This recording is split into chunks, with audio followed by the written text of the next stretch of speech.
you don't feel like the anxiety to come through to push it out as fast as possible? Oh, I definitely want to. Oh, but okay. I think you've got to, that's all about marketing as well. So if I did an interview on a Monday or a Tuesday, whether it's the morning with an American or a Tuesday night with an Aussie guy or something, is that night going to be the ideal time to put it out? Or can I build up some hype about it? Again, I like to do a little bit of maybe a promo about it and go, get people interested and think, I've got to check this out when it goes out. Yeah. I might do a little bit of a teaser clip. Maybe, again, we spoke about when I interviewed Sheldon Hordenshield, there's a half an hour interview or something, a 20-minute interview in there. So I just snipped up, I did, I think, maybe a little promo that's like a reel or a TikTok video sort of thing that gets people knowing, hey, this is coming up. Yeah. And it will be a little soundbite of, hey, that's really interesting. I'm going to make sure I check that out. And then I might put a 4-minute clip out on YouTube because people don't always want to click on the 45-minute video. Yeah. So if you've just got something shortened up, again, this is way more content probably for your producer. You know that's what we do. Well, we've got the same thing. Like season 3 now is going to be, which everyone is probably, they'll see the episode before yours, but you've got a full 2-hour episode on YouTube, the full thing, because everyone's been crying for that because it's always been on, on all the podcast platforms, so it's there. But then from that is reduced 3 like sort of highlight clips, we call them, which are like 7 or 8 minutes long, and then reels come down from those. So it's like this step down process each time.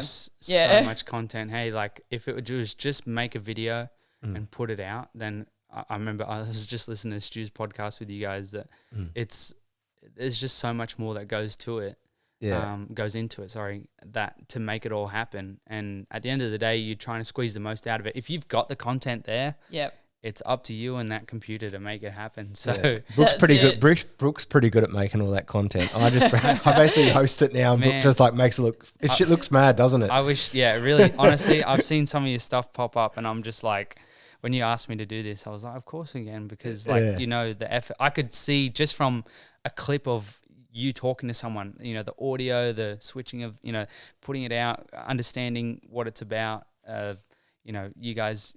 You can see the effort that you guys are putting in. I'm like, of course I need to come on contribute. You know what I mean? It's the same we see in yours. Like I said to Dan, like you said, of being at live events, we've only done it like two Bathurst events, but ours weren't at the time content. It was, the first one was, it was like the next day we kind of came home and raced out and got it. This next one was a little bit more stalled. But your content, because it's a different style to ours, I was like, oh, holy crap, all the stuff you must have to have at the event, the equipment. And like you were even saying before, having to have the storage space on certain things, internet to get it all up there when you don't have internet access. It's just, there's so many little bits and pieces that not everyone knows that you've got to have there or even thinks about. Yeah. You would have realize the organization for that one event is completely different to doing this. Yes. You're like, okay, how are we getting in?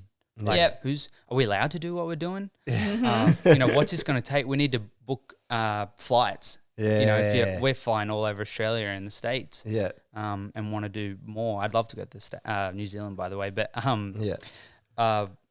all those sort of things. Like, are we good? Who are we going to film with? Are they going to say yes? Are they going to let us put a camera on the car? If it's windy, what do we do about the audio? What's the weather like the day before? Like, if we know it's going to rain, should we really go? Like, it's a lot of money. Is this an interesting video? Is there something more interesting that we could have done from home that week that will get more views? Because at the end of the day, especially when you're trying to grow, you're like, I need to have the views to make it worthwhile. I can't take that to sponsors if I don't have views.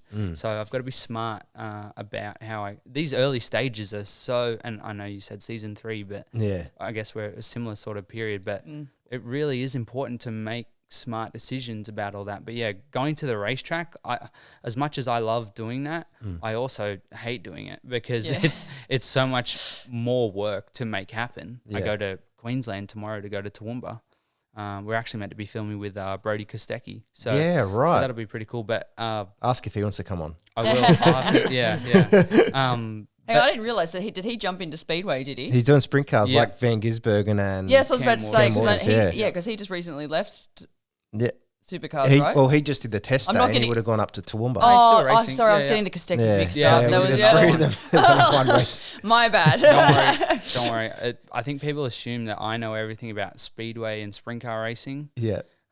you'll probably find some questions doing this that I'm just like, I just don't have the answer for you. Like, I really don't know, because it's so hard to be across absolutely everything. Yeah. I'm not going to pretend I know all the drivers and like, you know, Brody that well, but all of a sudden for this event, I've got to be like, okay, can we put a camera on his car? Is his team cool with it? Are they interesting, or are they boring as batshit? You know what I mean? Oh, we got the same problems. Yeah. That's so interesting to hear that. That's what people might not know, because not everyone wants to number one interview, but some people just aren't good at interviewing, and it's just and that's the fair thing, because you're athletes. It doesn't mean you're going to be good at it. Yeah. And then we've started to use the events as a little bit of a taste test, to go and talk to someone and see how they respond. Yeah. And you might have seen that too. Perfect. Yeah, because we Yeah. were like, oh, Toby would know. He talks to these people too.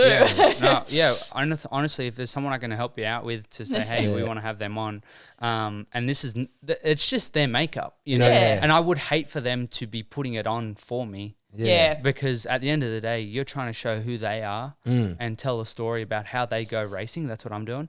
And I don't want that to be fake. I did a video. We went to Mount Gambier the night before the Classic. So we were talking before about how big the Classic was for me. Well, imagine racing a couple of hours away the night before, and it finishes late. Well, we filmed with Luke Dillon, and this is just an example that comes to mind. This isn't just him or anything like that.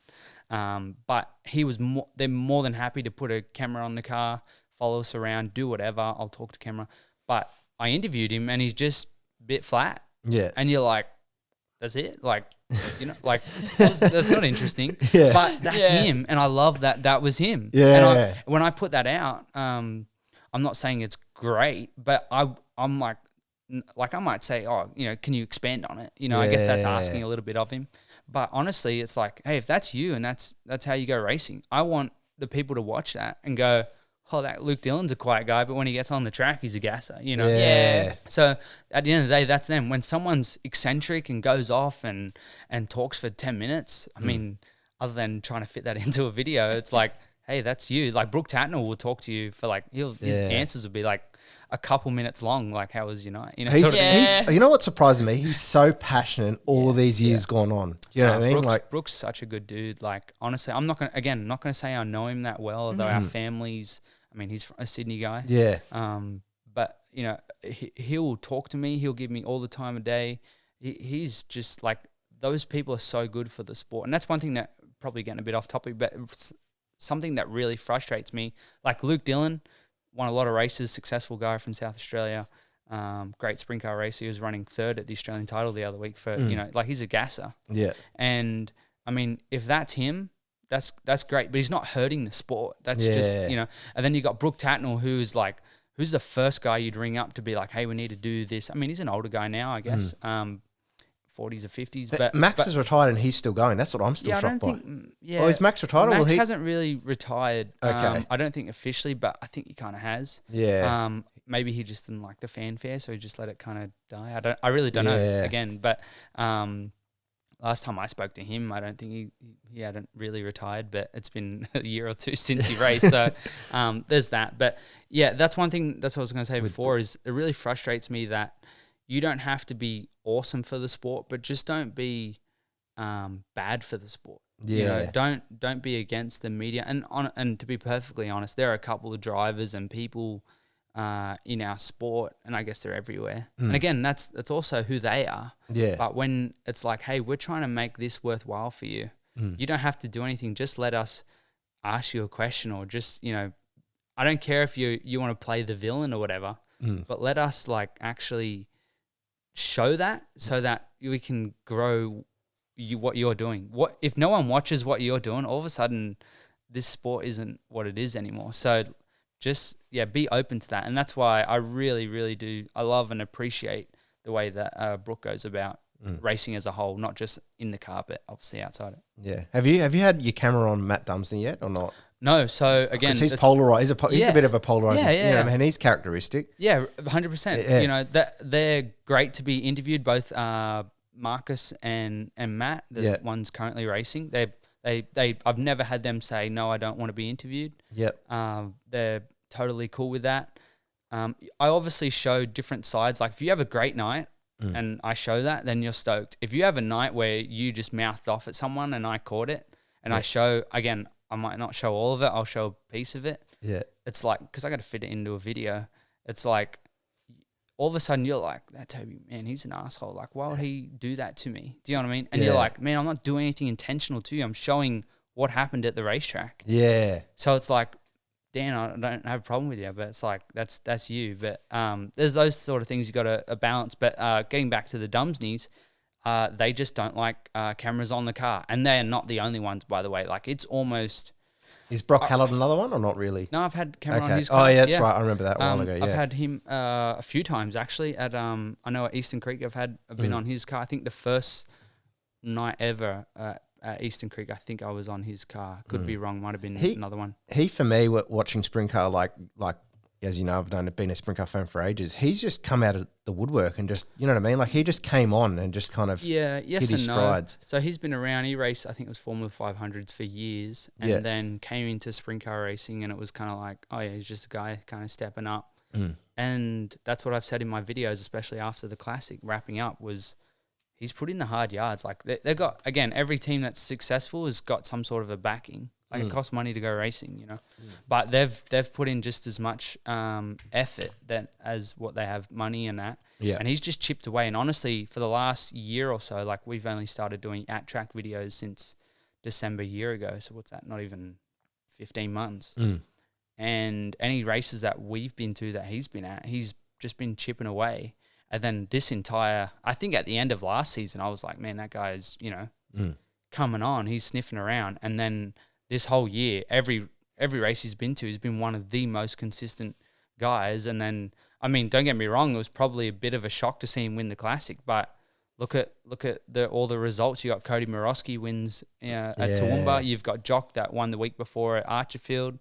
Then, you know, we go down south, and, you know, McFadden's winning at, Mount Gambier, and then you just can never pick. That's sprint car racing. Yeah. That's what I like about it, though. You're not going to turn on, like, it's like turning on supercars and, like, you know, Shane Van Gisbergen wins 90% of the races. And I know, I agree with you. I 100% agree. This is the easiest way to criticize, I guess. But at the end of the day, what I'm trying to prove is that sprint car racing is so unpredictable. I love just about everything about sprint car racing. There's a lot of stuff that I don't like, but that can be changed. But man, I love that sprint car racing. You just never know what you're going to get. Yeah. There's no sport like it. Honestly, the only other motorsport I can think that is like sprint car racing as far as like the entertainment and unpredictability. Is that a word? Unpredictable? Yeah, it's a word. I'm getting mixed up.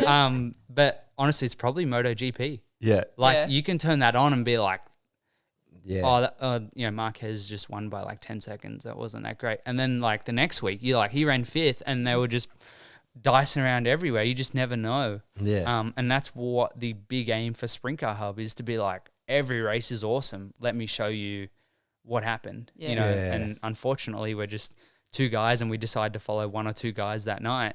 Yeah. And what we show of, you know, one driver of 50 drivers that night. Imagine what is actually going on at the racetrack.